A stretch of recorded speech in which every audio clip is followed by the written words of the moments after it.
India கூட்டணி கட்சி தலைவர்கள் ஓட்டு வங்கிக்காக முத்ரா நடனம் கூட ஆடுவார்கள் என்று பிரதமர் மோடி பேசியிருப்பதற்கு காங்கிரஸ் பொதுச் செயலாளர் பிரியங்கா காந்தி கடும் கண்டனங்களை பதிவு செய்துள்ளார்.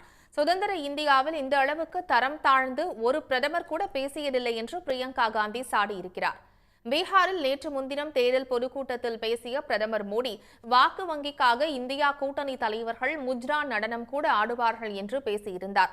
முத்ரா நடனம் என்பது முகாலய மன்னர் சபைகளில் பெண்கள் ஆடிய கவர்ச்சி நடனம் என்று சிலர் விளக்கம் அளிக்கின்றனர். பிரதமர் மோடி தனது பேச்சால் மொத்த பீகார் மக்களையே அவமானப்படுத்திவிட்டார் என்று காங்கிரஸ் தலைவர் மல்லிகார்ஜுன கார்கே சாடியுள்ளார்.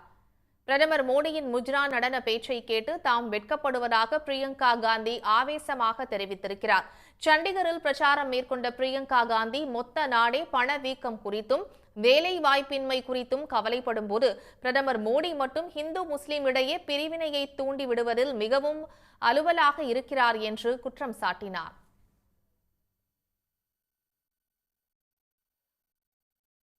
முத்ரா என்ற கவர்ச்சி நடனத்துடன் இந்தியா கூட்டணி தலைவர்களை ஒப்பிட்டு பேசிய பிரதமர் மோடிக்கு ராஷ்டிரிய ஜனதா தள தலைவர் தேஜஸ்வி யாதவ் கடிதம் எழுதியுள்ளார். அதில் பரந்த இதயங்களை கொண்ட இந்தியாவில் ஒரு பிரதமரின் பேச்சு இப்படியா இருப்பது என்று காட்டமாக கேள்வி எழுப்பியுள்ளார். பிரதமர் பதவிக்கான கண்ணியத்தை மனதில் வைத்து தாங்கள் பேசவில்லை என்று தமது கடிதத்தில் தேஜஸ்வி குறிப்பிட்டுள்ளார்.